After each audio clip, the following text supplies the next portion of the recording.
Good evening. I'm LaQuanda Carpenter, and I have the distinct pleasure and honor of introducing Kiara Butler tonight of Diversity Talks. Oftentimes, when we deliver and facilitate professional development, we do so from the angle of the teacher or the administrator or the staff member or support person who believes that we know all that we need to know to deliver high quality content to our teachers and to our staff. The persons that we often leave out of the conversation are those who are most effective, and those are our scholars and our students. In a profession devoted to teaching children the knowledge and skills they'll need to be well-functioning adults in a democratic society, it's somewhat ironic that students so seldom have representation when it comes to how they are treated and taught. It's kind of a missed opportunity. I mean, forget democracy. What about the lessons and inclusivity that could be taught by including students in the decisions that teachers make in the classroom? On today's episode, we talk about an organization that's doing just that. I'm Nathaniel Bozarth, and this is Wide Ruled, Brain Roots podcast on the past and present of equality in education. Back in spring of 2017, I caught wind of an organization that would be coming to KC from Rhode Island to participate in the Lean Lab Fellowship. We've talked with folks from the Lean Lab before, back in episode 2. As a refresher, Lean Lab is a sector-agnostic not-for-profit in Kansas City devoted to incubating startups seeking to innovate in the education sector. Each year since Lean Lab's inception, they've hosted a fellowship where startups workshop their concept and become eligible for a cash prize. The fourth cohort of Lean Lab Fellows included a venture called Diversity Talks. So Diversity Talks started at Education Startup Weekend. This is Kiara Butler, co-founder and CEO of Diversity Talks.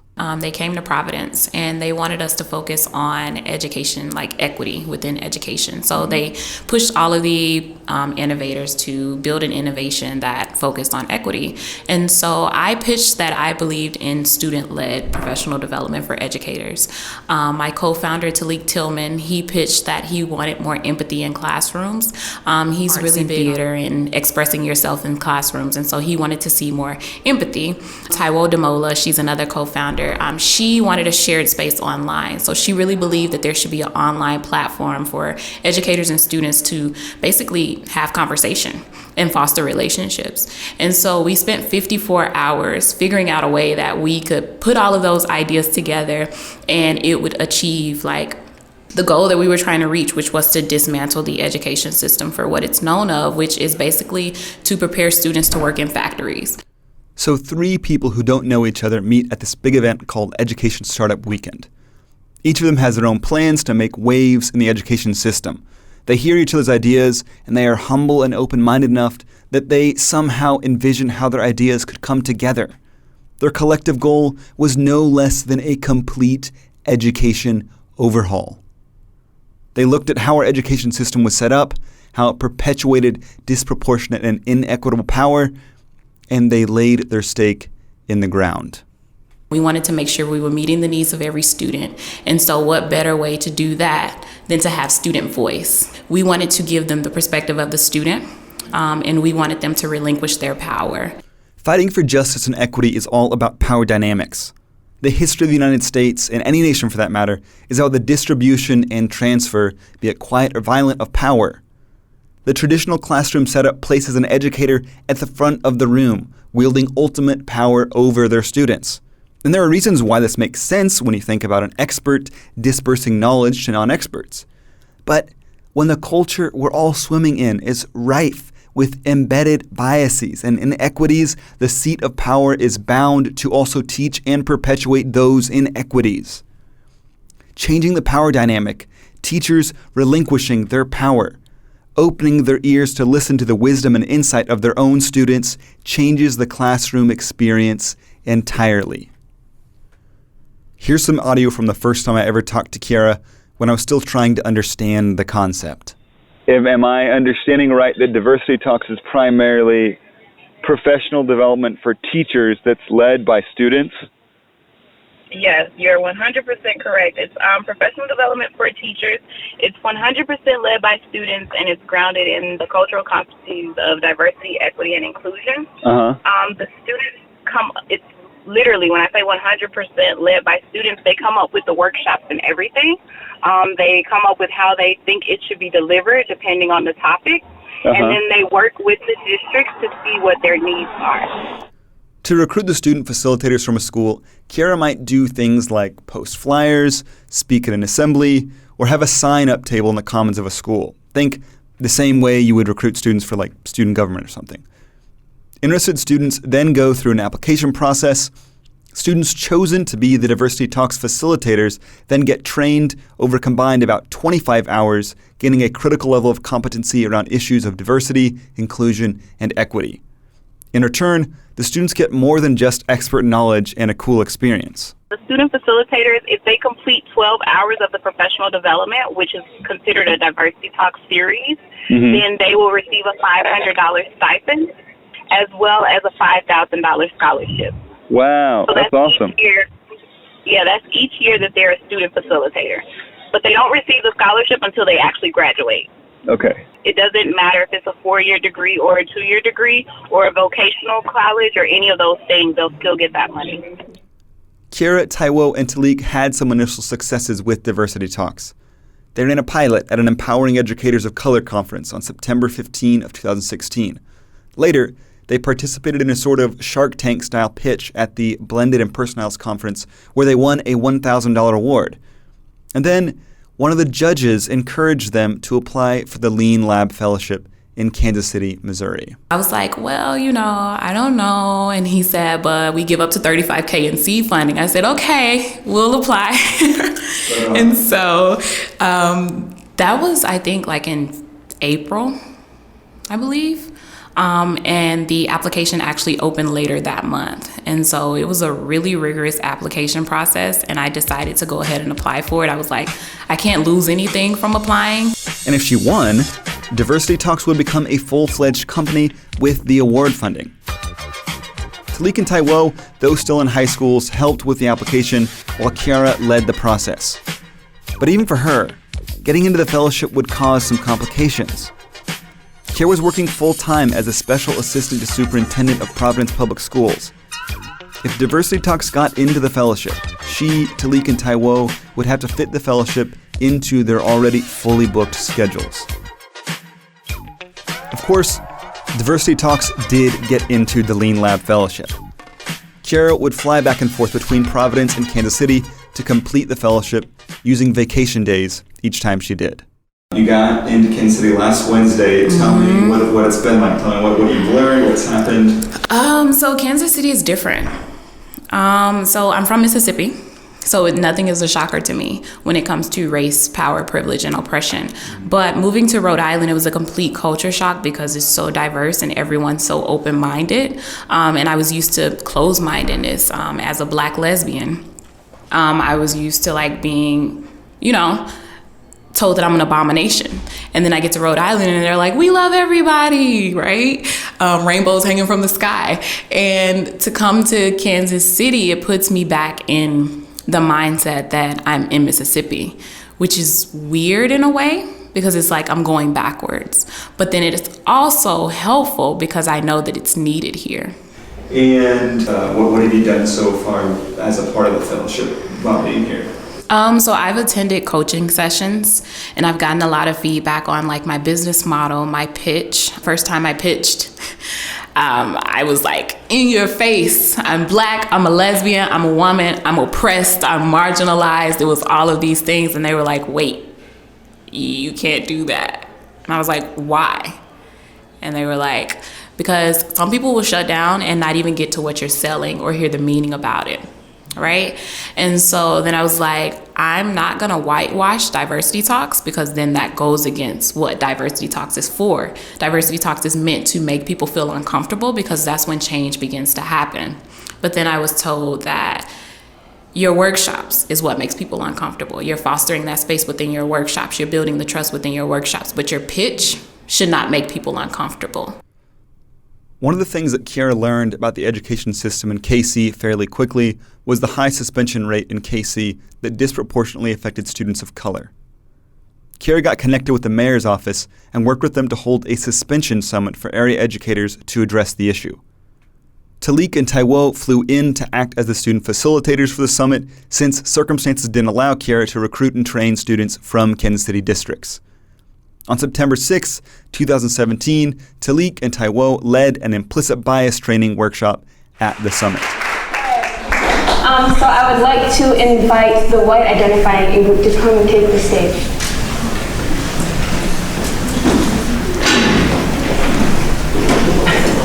I'll start. Though I'm white, golf is not my forte.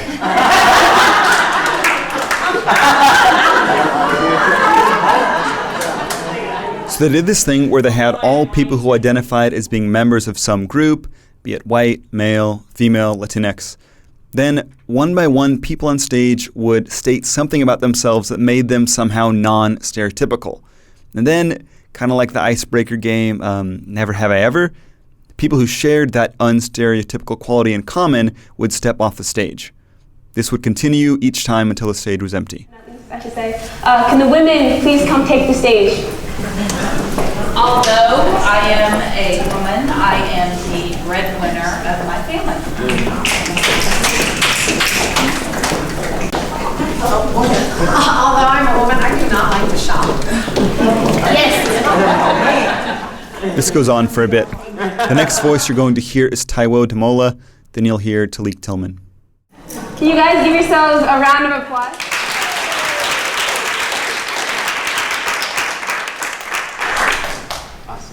So, one thing too, just to take from that, which is a takeaway, is that stereotypes do dictate a lot of what we think and our biases, but we also have to recognize that there is some truth in stereotypes, and those come from different cultures. So, when a lot of the things that we set up here, although they might not, although you might have challenged them, they can be true for some other people in your in-group. So in the classroom, you just want to take into account not to assume those stereotypes, to learn about the cultures. The suspension summit continued with Taiwo and Taliq explaining what is implicit bias and how it leads to disproportionality in a systemic way. Implicit bias affects disproportionate use of force in policing. It affects inequity in hiring practices. It causes white people to read people of color as acting more aggressively than they really are. And it causes disproportionality in punishment like school suspensions and detention in schools. And when I mean disproportionality, what I'm saying is that a student body may be, say, 60% black, 10% Latinx, and 30% white. But let's say 80% of suspensions are given to black students. Because only 60% of the student body is black, but 80% of suspensions go to black students, there's a disproportionality. And when a disproportionality is statistically significant, it is evidence that all isn't quite right with the world. Here's Kiara talking about the summit. They hosted a suspension summit where they brought together educators, superintendents, principals, guidance counselors, and they discussed the suspension rates for Kansas City. They identified that students of color are suspended at higher rates than their peers. And so they proposed a solution, which was diversity talks, and that you have to first address your biases, which may be your implicit biases, before you can then address the suspension rates. Christopher Cook, executive producer on Wide Ruled, tracked down some educators after the summit. Here's what they had to say about it. Well, diversity talks really showed us what's possible if we have kind of student-led, student-centered understanding of implicit bias and ways that we could disrupt that in the classroom. And so what they brought was a model of how we might expand on that in our schools. What surprised me was just the eloquence and the capacity of those high school students to command a room and keep things moving forward in a very purposeful way and really be on par with some of the best presenters that I've heard. Often when we talk about educating our children and teaching them appropriate behavior and implementing consequences for any child, and when I say we, I'm referring to school leaders, we often don't delve into the child as deep as we should. So we really have to start focusing on building relationships with our children and with our families in an effort to understand who each individual child is, what they bring to the table, what skills they bring to the classroom, what decisions they bring to the classroom, and get behind the why of what they do. And so when you bring diversity into the conversation, you bring fairness into the conversation, and equity, as well as community and culture and climate. And so we can't talk about diversity and not talk about everything else that goes along with it. Just to make sure that you're not confused about how Diversity Talks works, in most cases, these students charged to facilitate an implicit bias training or workshop for educators in a given district would be students from that district. In this case, Taiwo and Taliq led the training because there was not a formal contract signed with any of the Kansas City school districts leading up to the suspension summit, and there hadn't been enough time to select and train students from the various districts represented. In all other cases, when a district comes to Diversity Talks and hires them to do professional development, Diversity Talks recruits and trains students from the district, giving the resultant PD an unparalleled level of authenticity and accuracy. Students leading the PD will intimately understand the nuances of whatever issues are being addressed in the PD because they are the students on the receiving end of bias or underrepresentation. As a part of the Lean Lab Fellowship, the Suspension Summit was a great way for the Diversity Talks team to continue to refine the vision and business of Diversity Talks. Christopher Cook talked to Kiara to get her takeaways. Do you have a takeaway? Did you learn anything today? My biggest takeaway is that we can do it in large spaces. At first, I thought it had to be an intimate setting, like no more than 25, but we just led this training. Well, I didn't lead it. The students just led this training for 70 educators, and it was still very impactful. What was your biggest concern going into today? My biggest concern going into today was that they weren't going to be receptive to the students as facilitators. Throughout this journey, I've had a lot of people asking me what makes me think that students can lead professional development, or what makes me think that students can teach teachers. Students are already having these conversations. They're already leading them with their peers, but now it's time for the adults to be a part of the conversation. So fast forward a bit. The Lean Lab Fellowship ends with something called Launch Day. There's a big event celebrating the successes of the fellows, and then the big announcement. Which two organizations will receive $25,000 in additional seed funding? I talked to Kiara again just 2 days before the event. When I was first here, everyone was saying like, oh no, you need to pitch it this way, you need to sell it this way, people aren't ready yet. But then once we did the mayor's suspension summit, when we led the implicit bias training, that's when everybody was on board. They were like, these kids are amazing. Their facilitation skills are better than most adults. I want this in my school. Like, I don't even care what you're going to be talking about in front of my teachers, but I know I want this because we need to build our student-teacher relationships. Diversity Talks has only been a company since July 2017, and I've been telling people that more now because I don't think they realize. So far in Kansas City, we have 2 paid opportunities, 5 letters of intent, and then 16 leads. So 16 people, it was 19, but we turned 3 of them into letters of intent. So 16 schools have said they want to partner with us. And one of the things that we're seeing is that they're coming at us from different focal points. They all have different needs and they all have things that they want us to deliver. And so we're now streamlining our process and we're sticking them through an open enrollment period. And so that's going to happen this upcoming December to February, where schools can apply for our in-person professional development services. And then we will either approve or deny based on our needs and based on the school's needs to make sure we're a perfect fit. So Thursday is launch. How do you say it? Launch Ed Day or just Launch Day? I would say Launch Day, but then when you visually see it, the Ed is supposed to be cute. Right. It's cute, definitely. So so hopefully there's I don't know what the intended turnout is, but there's gonna be a bunch of people there. Wine, beer, appetizers, and then the ventures. And you'll do what? So each of the ventures you include are gonna kind of present? Yeah, we're gonna pitch for 3 minutes. And then you find out who. So 2 of the 5 they received $25,000. 40% chance. You got a 40% chance. I know. But we've been doing this ranking system, kind of like the Hunger Games. That's what I feel like. I feel like we're in the Hunger Games. And there's a community launch group. They rank us based on our progress in a rubric that the Lean Lab has. And so the first rank, I was number 4 out of 5. Like 4 being second to lowest? Yes. Oh, no. I know. And then this past rank in September, I was number 2. Right? So I moved up. That's good and bad, right? In my mind. Because if I can go from number 4 to number 2, just like that, I can go from number 2 to number 4 this time around. It's anybody's win. So what happens? So tell me, what happens if you do or don't get that seed money? So if I get the $25K, I'm looking to transition out of my full-time role. And that will be my salary for like the next 5 months, because I want to start actually putting these letters of intent into contracts. But the only way to do that is to be fully invested into diversity talks. And right now I'm completely scared to leap into this place of unknown and leave a position of stability that I'm doing great work in. And so, but the $25K will give me some type of security.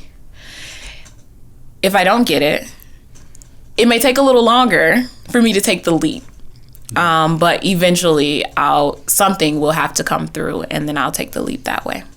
The superintendent was supportive in me actually doing the fellowship. His only stipulation was that I had to use my vacation days.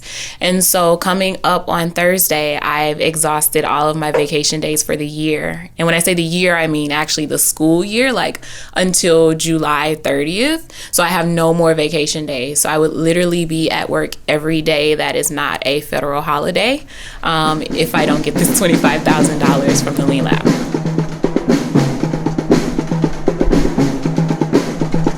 Before we get started, I'd be remiss without thanking our event sponsors. Thanks so much to Siegfried Bingham, Hallmark, and Casey. This is launch day. A lot is riding on this.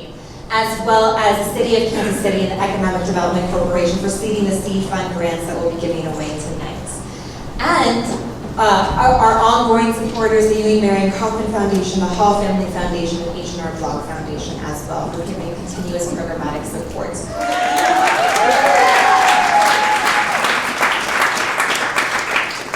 A little bit more about our fellowship program. They've spent the last 4 months with us. They've gone through 3 rigorous, intensive modules, and they received coaching from our wonderful mentor community. Capital in the form of each one got $8,000 in seed funding grants. 2 more will receive an additional $25,000 tonight. And connections to our local school partners, our principals, students, teachers, beta site partners, etc.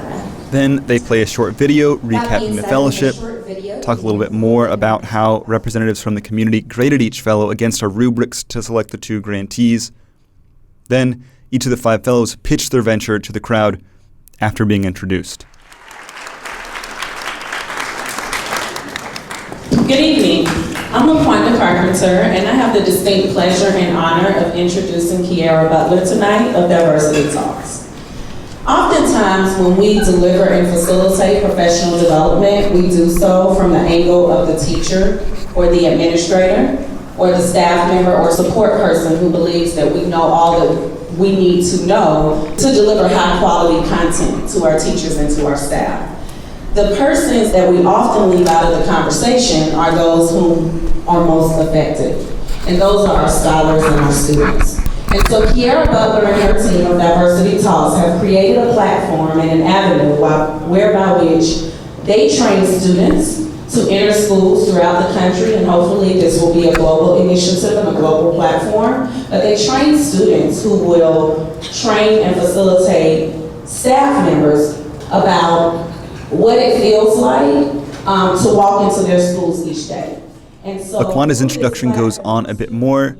Then Kiara gives her pitch, the other ventures pitch, and then Katie Booty, CEO of the Lean Lab, opens the envelopes. This is the exciting moment.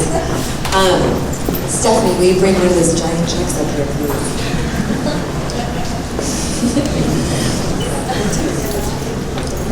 All right.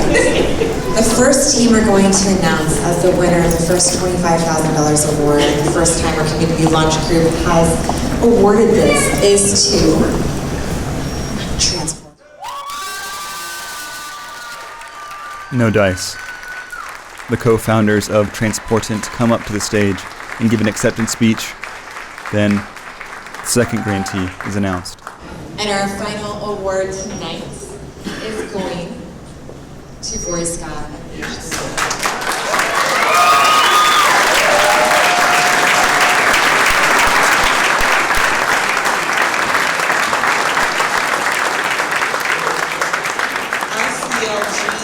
Chose H3 because we were impressed by the commitment to healthy habits. And then it was over. Students combined with literacy skills through a digital platform. It was a clear winner. It's not even my startup, and I feel sad and really just want to cry. Like, I was really rooting for him.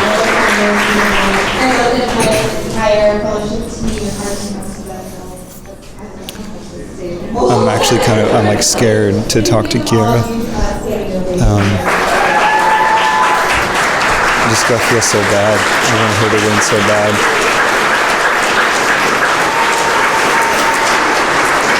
It's such an amazing program. I don't know. Kiara and I talked afterward. Okay. Don't let me force you to talk more than you want to. First, I'm already about to cry. And I'm gonna ask you how you feel, so that's not gonna... It's not gonna help. Maybe you should call me.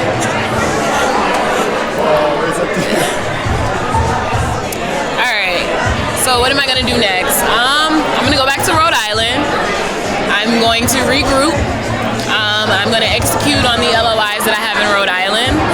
I'm gonna gain some more traction so that I can make more money, so that I can then come and execute the contracts that I have in Rhode Island. I wasn't able to get the $25,000 through the Lean Lab, which is kind of a setback for me, but I know that this work is needed. I know that this work is impactful, and so I'm gonna keep pushing forward. Kind of like I told you on Tuesday about like what Beyonce said, where like you could do very good work and everyone can believe in it and everyone can give you feedback and tell you that it's great, but you'll still receive those 3 stars instead of 4. And so that's what that was today, me receiving 3 stars. You can't hear me here. I asked Kiara how she was feeling.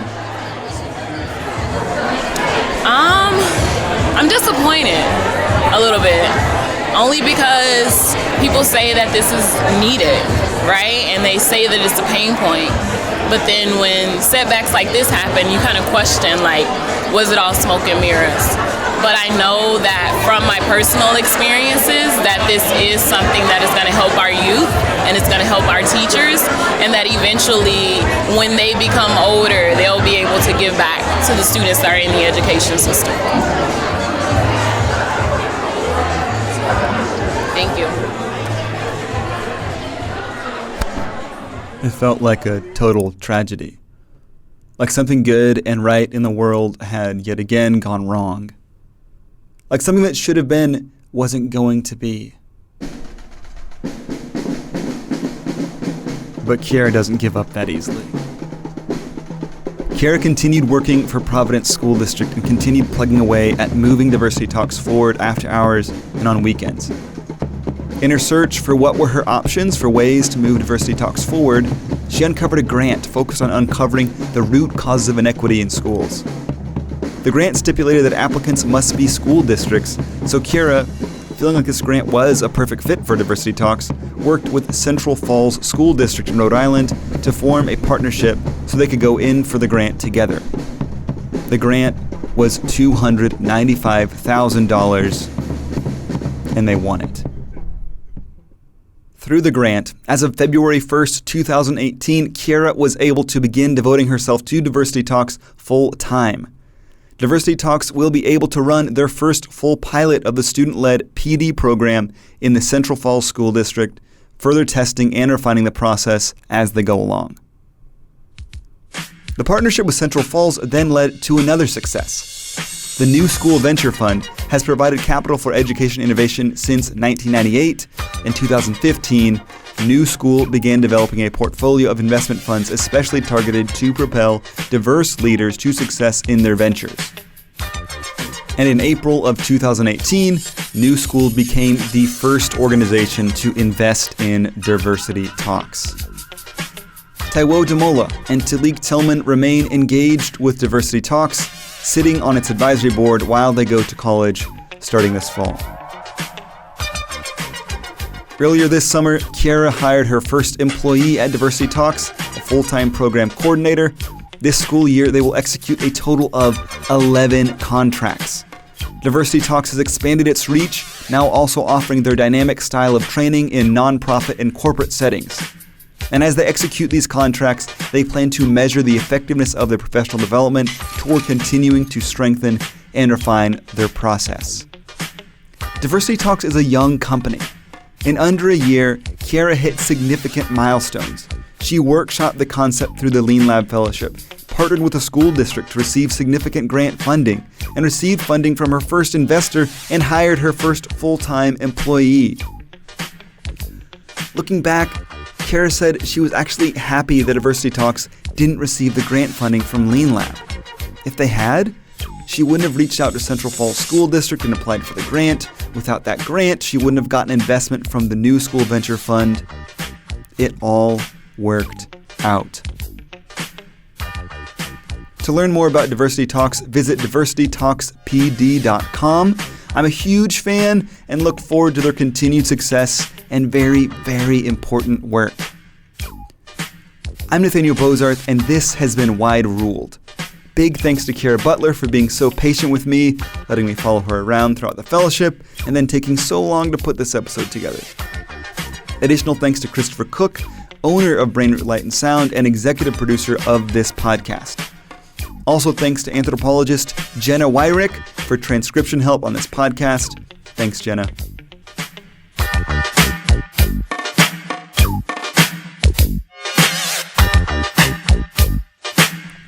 Okay, so this is like the post-credits after an Avengers movie. If you've listened to Wide Ruled before this episode, you've probably noticed that this is the first episode in a really long time. And I gotta say that it might be a long time again before we have another new episode to share, if ever. On February 1st, 2018, Kiara Butler quit her job at Providence Public Schools, and on that same day, I started working full-time at Rockhurst University in Kansas City, Missouri. Not that those two things are at all related, I just thought it was an interesting coincidence. Shortly after I started working at Rockhurst, I started working on a master's degree, sapping my time to work on Wide Ruled.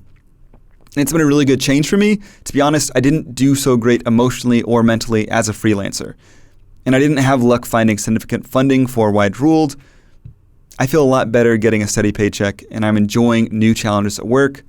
And I get to live out something that I've always preached.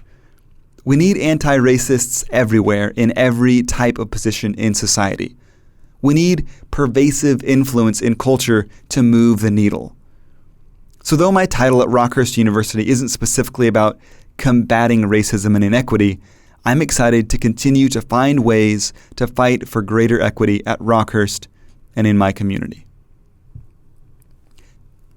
Another project I wanted to tell you about. Earlier this year, Christopher Cook and I had the opportunity to produce a driving tour for the history of segregation in KC for the Johnson County Library. The tour, Dividing Lines, can be found for free on the Voice Map app and functions like if a podcast met Google Maps. It's awesome. And of all the projects that I've gotten the great privilege to work on so far, it's the project I'm most proud of for a variety of reasons. So please check it out if you haven't already. I promise you won't be disappointed. You can Google Dividing Lines Voice Map to find the tour or find a link in the show notes. Thanks to Johnson County Library for the awesome opportunity to produce Dividing Lines. Okay, so this might be the last Wide Ruled. If you've been positively impacted by Wide Ruled, we'd really love to hear about it. Find us on Facebook and drop us a message or a post or something on our wall. Signing off, I'm Nathaniel Bozarth. Keep up the good work. Let's fight for justice and liberation for all every day.